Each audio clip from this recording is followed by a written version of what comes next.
नमस्कार, उत्तराखंड समाचार में आपका स्वागत है। मैं रविंद्र सिंह। सबसे पहले मुख्य समाचार। केदार घाटी में भारी बारिश के बाद करीब 3000 से अधिक तीर्थ यात्रियों को रेस्क्यू कर सुरक्षित स्थान पर पहुंचा दिया गया है। बुधवार रात भारी बारिश के चलते बनी आपदा की स्थिति से प्रधानमंत्री नरेंद्र मोदी भी नजर बनाए हुए हैं।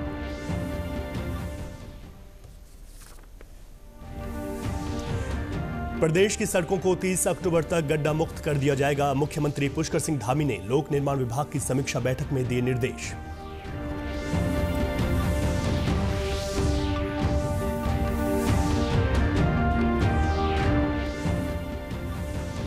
और राज्य में योग नीति लाने की तैयारी में सरकार। आयुष विभाग दवाओं का उत्पादन बढ़ाने पर दे रही है जोर।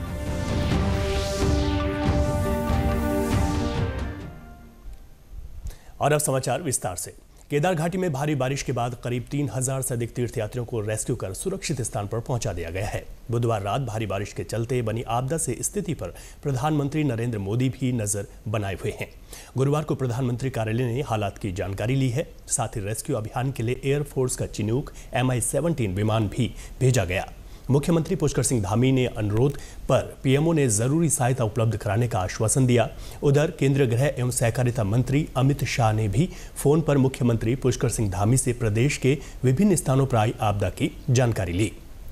इस दौरान उन्हें प्रभावित क्षेत्रों में युद्ध स्तर पर चल रहे राहत एवं बचाव कार्यों के बारे में बताया। वहीं रुद्रप्रयाग जिला प्रशासन ने अब तक 700 से अधिक यात्रियों का हेली माध्यम से और तकरीबन 2300 यात्रियों को मैनुअल रेस्क्यू किया है। इनमें 40 महिलाएं तथा 25 बच्चे भी शामिल हैं। जिला प्रशासन सहित एसडीआरएफ, डीडीआरएफ, एनडीआरएफ की टीमें प्रभावित क्षेत्रों में मौजूद हैं। मौके पर मौजूद गुप्तकाशी की पुलिस उपाधीक्षक हर्षवर्धनी सुमन ने बताया कि अब भी प्रभावित क्षेत्रों में रह रहकर भूस्खलन हो रहा है। साथ ही यहाँ मौजूद सभी तीर्थयात्री सुरक्षित हैं। हमारे यहाँ बारिश के कारण प्रभावित है वो सभी सुरक्षित जगह में है और जगह जगह पर हमारा रेस्क्यू प्रोग्राम चल रहा है। आप देख रहे हैं लिंचोली में, भीमबली में, गौरीकुंड में, जंगल चट्टी में और सोनप्रयाग क्षेत्र में भी हमारा कंटिन्यूसली हमारा रेस्क्यू प्रोग्राम चल रहा है। जगह जगह से हमने कल भी 3-4 हज़ार के करीब यात्रियों को हमने निकाला था। आज भी हमारा ये कंटिन्यू चल रहा है प्रोग्राम और जगह जगह पर अभी भी कई जगह पर लैंडस्लाइड हो रहा है।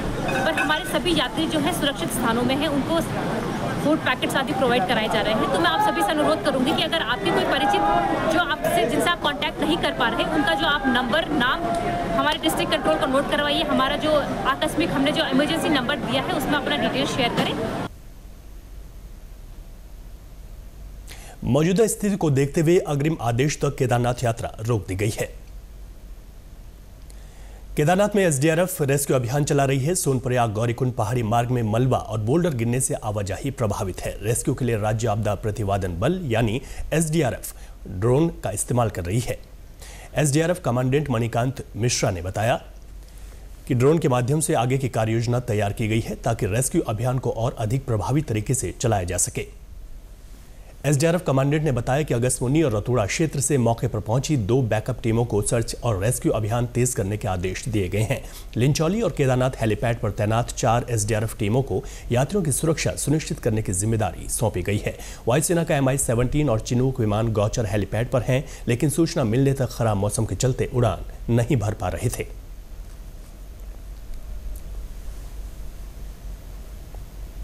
प्रदेश की सड़कों को 30 अक्टूबर तक गड्ढा मुक्त कर दिया जाएगा। मुख्यमंत्री पुष्कर सिंह धामी ने सचिवालय में लोक निर्माण विभाग की समीक्षा बैठक के दौरान यह निर्देश दिए।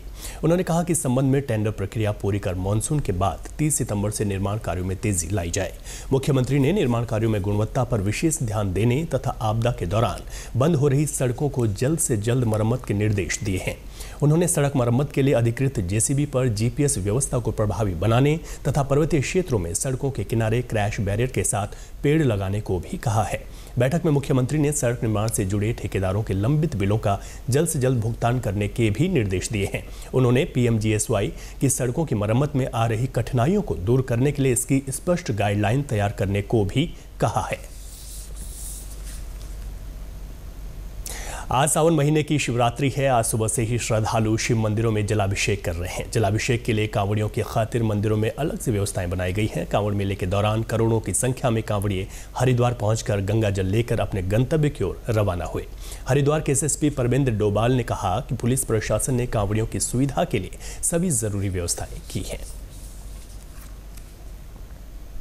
लाखों लाख करोड़ों लोग यहाँ पर जल उठाने आए थे और महाशिवरात्रि में महाकांवड़ एक यात्रा जो पिछले 15 दिन से लगातार चल रही थी, जिसमें करोड़ों लोगों ने यहाँ से जल उठा के अपने अपने स्थानों में जाके अपनी मनोकामनाएं पूर्ण करने के लिए भगवान शंकर से जो है दुआएं मांगी थी उनको। इसमें हमारा जो एज ए पुलिस फोर्स के यहाँ पर कप्तान के रूप में मैं कहूँगा कि सभी ने बहुत ही अच्छा इसमें रोल प्ले किया। उत्तराखंड को आयुष प्रदेश के रूप में स्थापित करने के लिए आयुष विभाग लगातार प्रयासरत है। आयुष दवाओं का उत्पादन बढ़ाने से लेकर आयुष से जुड़े अस्पतालों और शैक्षिक संस्थानों को राष्ट्रीय प्रत्यायन बोर्ड यानी NABH से प्रमाणित करने की प्रक्रिया जारी है, ताकि लोगों को बेहतरीन सेवाएं दी जा सके। आयुष विभाग के सचिव पंकज कुमार पांडे ने ये जानकारी दी। उसमें मैन्युफैक्चरिंग पे भी हम लोग काम कर रहे हैं, जो हर्ब का कल्टीवेशन है उस पर भी काम कर रहे हैं। स्कूल कॉलेजेस का जो लेवल है, जो यहाँ स्टूडेंट्स पढ़ते हैं, उनका भी स्टैंडर्ड, जो इंटरनेशनल स्टैंडर्ड का जो लेवल है उस पर लाने का हम लोग प्रयास कर रहे हैं। नया एक्रेडिटेशन की बात कर रहे हैं। जितने हॉस्पिटल हमारे हैं उनको NABH करने का प्रयास कर रहे हैं। हमारे 150 हॉस्पिटल हैं जो NABH के उसमें हैं। 66 को NABH सर्टिफिकेट मिल चुका है, बाकियों का इंस्पेक्शन हो गया है, जिस पे हम लोग काम कर रहे हैं। इस साल हमारा टारगेट है कि हम 300 अपने पूरे करेंगे NABH सर्टिफिकेट। सचिव पंकज कुमार पांडे ने बताया कि विश्व स्वास्थ्य संगठन के मानकों के अनुरूप आयुष दवाओं का उत्पादन किया जा रहा है। साथ ही जल्द ही राज्य सरकार योग से जुड़ी नीति लाने की भी तैयारी कर रही है। मैन्युफैक्चरिंग में भी, दवाइयों की मैन्युफैक्चरिंग जो, उस पर भी हम लोग काम कर रहे हैं कि जो वर्ल्ड स्टैंडर्ड है, GMP स्टैंडर्ड है, जो WHO के स्टैंडर्ड हैं मैन्युफैक्चरिंग के, उसमें वो दवाइयाँ अप्रूव हों, पास हों, जिससे कि कहीं भी अगर हम किसी और दूसरे देश में भी भेजना चाहें तो वो दवाई आराम से हम यहाँ से वहाँ भेज पाएँ। तो सब तरीके से हम लोग प्रयास कर रहे हैं। वेलनेस के फील्ड में भी कर रहे हैं ट्राई, योगा में भी कर रहे हैं हम लोग। योगा की पॉलिसी भी हमारी डिस्कशन में है, वो भी हम जल्दी से पास करेंगे। उत्तराखंड में किसानों को सरकारी योजनाओं का पूरा लाभ पहुंचाने की दिशा में मुख्य सचिव राधा रतूड़ी ने राजस्व कृषि विभाग को केंद्र सरकार के एग्री स्टैक प्रोजेक्ट को राज्य में व्यापक स्तर पर लागू करने के लिए सभी तैयारियां जल्द से जल्द पूरा करने की डेडलाइन दी है। उन्होंने एग्री स्टैक प्रोजेक्ट को लागू करने के लिए गाइडलाइंस बनाने के भी निर्देश दिए हैं। मुख्य सचिव ने उत्तराखंड में सभी किसानों की कृषक रजिस्ट्री को डिजिटल रूप से सत्यापित करने को कहा है। साथ ही राज्य के प्रत्येक किसान को एक यूनिक किसान ID प्रदान करने वाले महत्वाकांक्षी प्रोजेक्ट एग्री स्टैक को लागू करने के लिए अभियान चलाकर डिजिटल सर्वे पड़ताल का कार्य भी जल्द से जल्द पूरा करने के निर्देश दिए हैं। मुख्य सचिव ने कहा कि एग्री स्टैक में किसान की पहचान, भूमि रिकॉर्ड कवरेज, आय, बीमा, ऋण, फसलों का विवरण और राजस्व रिकॉर्ड जैसी सभी सूचनाओं का स्टोरेज होगा। इस संबंध में satellite data, real time crop information, machine learning, GPS, AI व विजुअल एनालिटिक्स की मदद से डेटा एकत्रित किया जाएगा। एग्री स्टैक का उद्देश्य किसानों तक सरकारी योजनाओं का लाभ तेज गति से पहुंचाना है। इसके माध्यम से किसान, सरकारी एजेंसियां, एग्रीटेक कंपनियां और वित्तीय संस्थान सहित कृषि क्षेत्र के विभिन्न हितधारक एक साथ आएंगे। मुख्यमंत्री पुष्कर सिंह धामी ने विदेश मंत्री डॉक्टर S जयशंकर से म्यांमार में फंसे उत्तराखंड के लोगों की सुरक्षित वापसी का अनुरोध किया है। मुख्यमंत्री ने गुरुवार को फोन पर विदेश मंत्री से बात की और उन्हें स्थिति की जानकारी दी। उन्होंने बताया कि म्यांमार के कॉल सेंटरों में उत्तराखंड के 15 से अधिक पुरुषों और 9 महिलाओं को जबरन कार्य के लिए मजबूरन किया जा रहा है।